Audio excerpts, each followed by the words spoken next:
رمضان المبارک میں برکت والی تھیلی سے مالدار بنیں۔ بسم اللہ الرحمن الرحیم۔ محترم ناظرین السلام علیکم۔ قارئین، کچھ دن پہلے اچانک دل میں خیال آیا کہ رمضان المبارک قریب ہے، تو کیوں نہ قارئین کو اپنے حضرت رحمت اللہ تعالیٰ علیہ کا ایک ایسا عمل دوں جو رمضان میں انفرادی طور پر میں سالہ سال سے بتاتی چلی آ رہی ہوں، اور میرے حضرت رحمت اللہ علیہ 70 سال سے اپنے بڑوں کے اور اپنے تجربات سے اس کو باکمال ثابت کر چکے ہیں۔ قارئین، عمل کیا ہے؟ واقعی مالدار بننے کا ایک انوکھا راز ہے جو ہر شخص کر سکتا ہے۔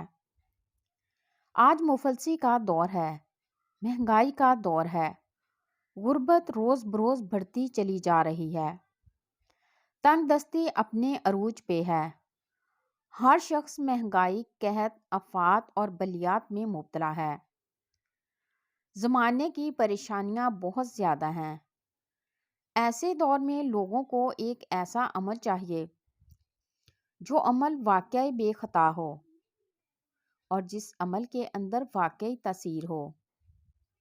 قارئین، آج میں وہ عمل آپ کو دے رہی ہوں جو یقیناً آپ اور آپ کی نسلوں کے لیے 100% تیر بے خطا اور آزمودہ ثابت ہوگا۔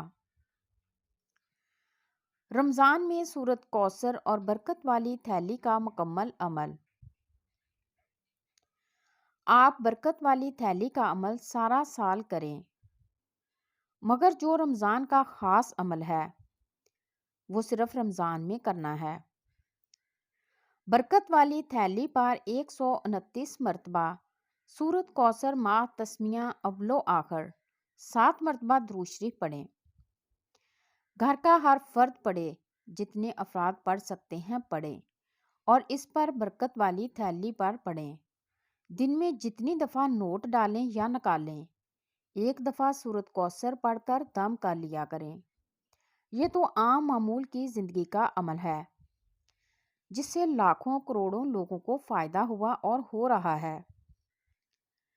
رمضان المبارک میں برکت والی تھیلی کا عمل۔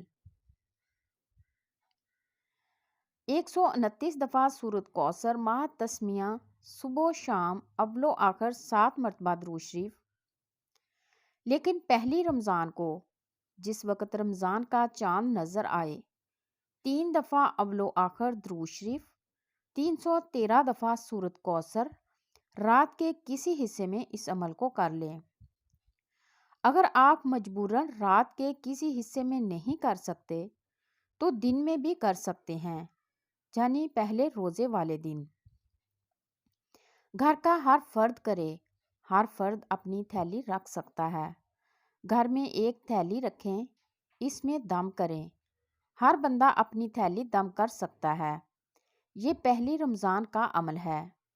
پہلا عشرہ جب ختم ہوگا، یعنی 10 رمضان میں، اور 11 رمضان المبارک کے دن جب دوسرا عشرہ شروع ہوگا، پھر 313 دفعہ پڑھنا، اسی طرح پڑھنا ہے، یعنی کہ پھر 313 دفعہ آپ نے سورۃ کوثر پڑھنی ہے، اور بالکل اسی طرح پڑھنی ہے جس طرح پہلے پڑھی ہے، یعنی کہ اول و آخر 7 مرتبہ درود شریف پڑھنا ہے۔ پھر آپ نے بسم اللہ الرحمن الرحیم کے ساتھ 313 دفعہ سورۃ کوثر پڑھنی ہے۔ بہتر ہے رات کو تراویح کے بعد پڑھ لیں۔ اگر مجبوراً نہ پڑھ سکیں تو دن کے کسی حصے میں پڑھ لیں۔ پھر تیسرے عشرے میں 21 رمضان المبارک کو یہی پڑھنا ہے۔ رات کو پڑھ لیں، بہت بہتر ہے، نامعلوم شب قدر ہو، ورنہ دن کو پڑھ لیں۔ اسی طرح پھر عید والے دن عید کی نماز سے فارغ ہو کے پھر 313 دفعہ اس کے اوپر پڑھیں۔ یہ عمل ہو گیا۔ 313 دفعہ سورۃ کوثر مع تسمیہ اول و آخر 7 مرتبہ درود شریف کے ساتھ۔ اب ایک عمل صرف 27 کی رات کا ہے، وہ بھی اس برکت کی تھیلی پر پڑھنا ہے۔ وہ 27 کی رات کا عمل یہ ہے کہ 1100 دفعہ سورۃ کوثر، 11 دفعہ اول و آخر درود شریف۔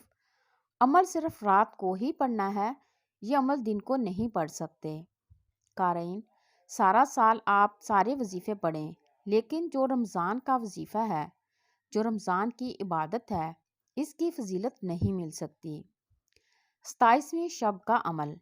27ویں شب کو 1100 مرتبہ سارے گھر کے افراد انفرادی طور پر پڑھ سکتے ہیں یا چند افراد مل کر پڑھ لیں اور برکت والی تھیلی پر دم کر دیں اور دعا کریں، پھر سو جائیں۔ یہ عمل صرف 27 کی رات کو کرنا ہے۔ بہت برکت والا عمل ہے، بہت رحمت والا عمل ہے اور بہت فیضان سے بھرا ہوا عمل ہے۔ جتنا زیادہ توجہ دھیان سے گڑ گڑا کر کریں گے، اتنا اللہ پاک اس عمل کی رحمت فرمائیں گے۔ ابکری کی طرف سے تمام قارئین کو اس عمل کی اجازت ہے اور اس کو آگے پھیلانے کی بھی اجازت ہے۔ برکت والی تھیلی جس نے ابکری کے دفتر سے منگوانی ہو منگوا لے، ورنہ اپنی بنوا لیں۔ برکت والی تھیلی ابکری کے ہاں دم کی ہوئی ملتی ہے۔ اللہ ہم کو اپنے بندوں کے لیے خیر پہنچانے والا بنائے، بدگمانی اور شک سے بچائے، آمین۔ آخر میں میری آپ سب سے گزارش ہے کہ اللہ تعالیٰ کے 99 ناموں میں سے ایک نام کمنٹ باکس میں ضرور لکھیں اور ویڈیو کو لائک اور چینل کو سبسکرائب کر دیں۔ شکریہ۔